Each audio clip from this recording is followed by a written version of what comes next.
Answer सुनना सब लोग। मेरे बच्चे 4.21 ये थ्योरी वाला है, रीजनिंग बेस्ड क्वेश्चन, जैसे अभी बताया था मैंने वाटर वाला, बॉन्ड एंगल वाला। ध्यान से सुनना और जो मैं बोल रहा हूँ उसको अपनी लैंग्वेज में लिख लेना।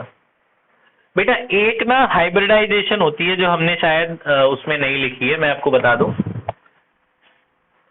एक ना टेबल है, वो आप टेबल बना के याद कर लेना, मैं आपको टेबल बता देता हूँ।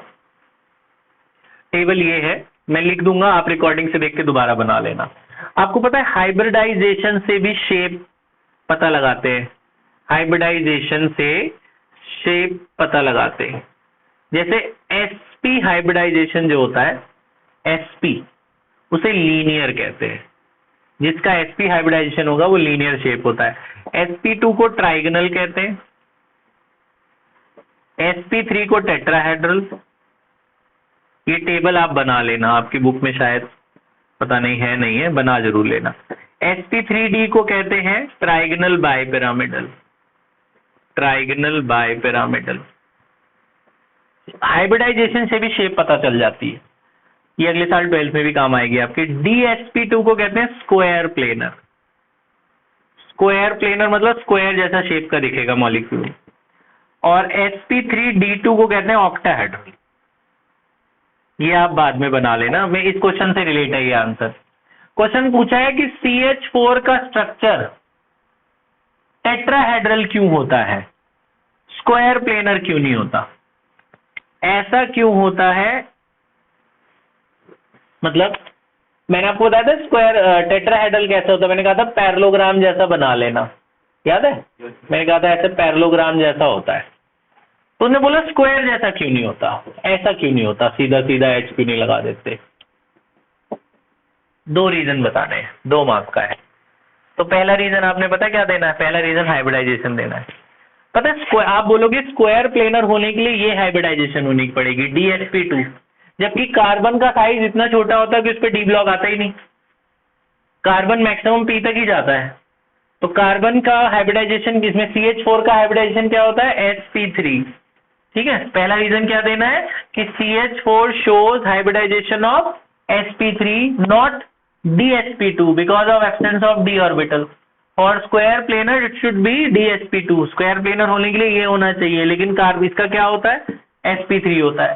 पहला रीजन। दूसरा रीजन, अगर स्क्वायर होगा, अगर स्क्वायर होगा तो इसके एंगल ये सब 90-90 डिग्री के नहीं होने चाहिए, सेंटर वाला एंगल भी 90 होना चाहिए, है ना? लेकिन इसमें ये एंगल 90 नहीं होता। आप देखो अगर वो पैरेललोग्राम या ऐसे कुछ बनेगा तो ये 90 बनेगा, एंगल नहीं बनेगा। तो इसके जो एडजेसेंट एंगल होते हैं that are less than 90 degree. मतलब आपने लेस मोर नहीं लिखना, आपने लिखना 90 डिग्री नहीं होते, बस सिंपल। तो bond angles are not at right angles, एक रीजन, इसलिए स्क्वायर प्लेनर नहीं है। दूसरा रीजन sp3 हाइब्रिडाइजेशन है, इसलिए स्क्वायर प्लेनर नहीं है, sp3 टेट्राहेड्रल का होता है। स्क्वायर प्लेनर होने के लिए क्या होना चाहिए? dsp2। लिख लोगे? समझ में? तो इसने बोला कि why it is tetrahedral, why not it is the square planar. तो आपने ये 2 रीजन लिख देना, एक तो बॉन्ड एंगल 90 नहीं है, दूसरा ये हाइब्रिडाइजेशन नहीं है, ये है। ये क्यों है, ये क्यों नहीं है? इसमें भी देखा जाए तो 4 है, 3 और 1 4, इसमें भी देखो 2 और 1 3 1 4 है, क्योंकि कार्बन की मैक्सिमम कॉन्फ़िगरेशन ही 6 है। तो 1s2 2s2 2p2 तक ही जाएगी, डी तो आता ही नहीं कार्बन में। जब डी ऑर्बिटल ही नहीं आता तो हाइब्रिडाइजेशन में डी इन्वॉल्व कैसे होगा? अरे बात समझे? तो ये टेबल आप रिकॉर्डिंग से देख के बना लेंगे। मिटा दो ये बना जरूर लेना, टेबल बहुत अच्छी है, इंपॉर्टेंट है, नोट्स में बना लेना। और ये रीजनिंग बीच में लिखनी है आपको, आपको जो समझ नहीं आएगी मुझे बता देना। 4.21 के बाद बेटा नेक्स्ट है 4.22। Why the dipole moment of BeH2 is 0? आसान है। BeH2 have 2 dipoles which are equal and opposite, so they cancel their effects, so their dipole moment is 0। लिखा हुआ है ना हमने? BeH2 का डाइपोल मोमेंट 0 क्यों होता है? क्योंकि BeH2 के 2 डाइपोल्स होते हैं, they are equal and opposite, so they cancel their effects, so their dipole moment is 0। आया समझ? सिंपल है ना?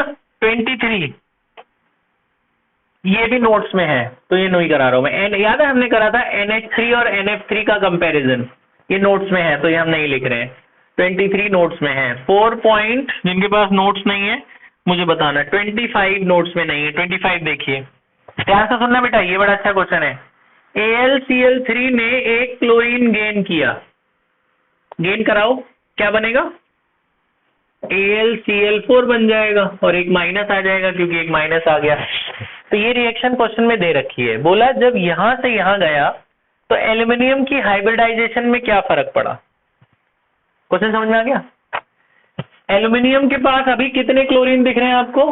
3। एल्युमिनियम के पास कितने क्लोरीन है? 3।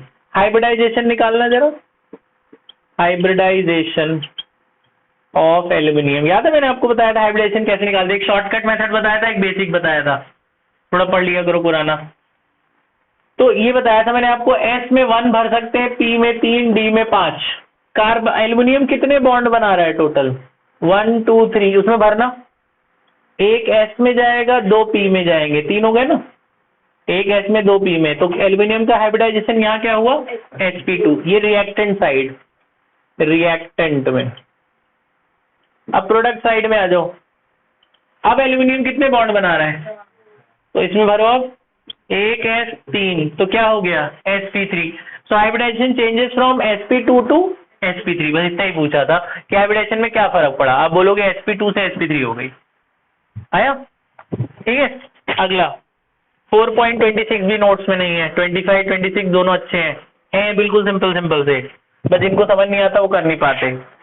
अगला सुनिए, ये रिएक्शन दे रखी है बच्चों, BF3 plus NH3 gives F3B dot NH3। बोला है बोरॉन में और नाइट्रोजन में क्या कोई चेंज आया हाइब्रिडाइजेशन में? बोरॉन और नाइट्रोजन में खुद ही देखो, इधर बोरॉन के साथ कितने फ्लोरीन लगे हुए हैं? 3। मैं जरा वही रिएक्टेंट और प्रोडक्ट करके कर रहा हूं। रिएक्टेंट, रिएक्टेंट और प्रोडक्ट। पहले हम बोरॉन की बात कर रहे हैं। बोरॉन का अटॉम, इधर बोरॉन के साथ कितने फ्लोरीन लगे हुए हैं? 3। ये मैं ऐसे बना देता हूं आप लोगों के लिए। बोरॉन के पास 3 फ्लोरीन है। इसका हाइब्रिडाइजेशन क्या हुआ? 1 2 3 sp2, 2 और 1 3। नाइट्रोजन पे बेटा एक एक्सेप्शन है, आपको पता है, उस पर एक लोन पेयर भी होता है। तो मैंने आपको बताया था इसको भी एक गिनते हैं, एक ये गिनते हैं और 3 ये, 3 और 1 टोटल कितने हो गए? 4। तो नाइट्रोजन का हाइब्रिडाइजेशन क्या हुआ? sp3, 3 और 1 4। बेटा मेरे लिए नहीं पढ़ रहे हो ना, साइंस लिए ध्यान लगाना है। नाइट्रोजन पे एक लोन पेयर और इधर 3, 3 और 1 4 हो गए, तो इसकी हाइब्रिडाइजेशन क्या हो गई? sp3। अब जरा उधर जाओ, इसको भी मैं ना आप लोगों के लिए एक्सपेंड करके बना रहा हूँ। ये जो बीच में डॉट दिख रहा है ना, इन पे बॉन्ड है ये। इधर बोरॉन के साथ कितने फ्लोरीन लगे हुए हैं? 3। अब आप खुद ही बता दोगे। इधर नाइट्रोजन के साथ भी 3 लगे हुए हैं हाइड्रोजन। जरा बोरॉन के बॉन्ड गिनो, बोरॉन के 1 2 3 4, हाइब्रिडाइजेशन क्या हुई? sp3, 3 और 1 4। नाइट्रोजन के गिनो, 1 2 3 4 sp3, 5 कहाँ गिन लिए? 1 2 3 4। नाइट्रोजन को देख, बस नाइट्रोजन के bond, only for nitrogen, nitrogen के बॉन्ड है 4, तो sp3। बोरॉन के बॉन्ड भी 4, वो भी sp3। तो दोनों में से बोरॉन नाइट्रोजन में किस में चेंज आया? बोरॉन में चेंज आया, nitrogen remains the same. Nitrogen जो रिएक्टेंट में था वही प्रोडक्ट में था, यही पूछा है बस। आया समझ?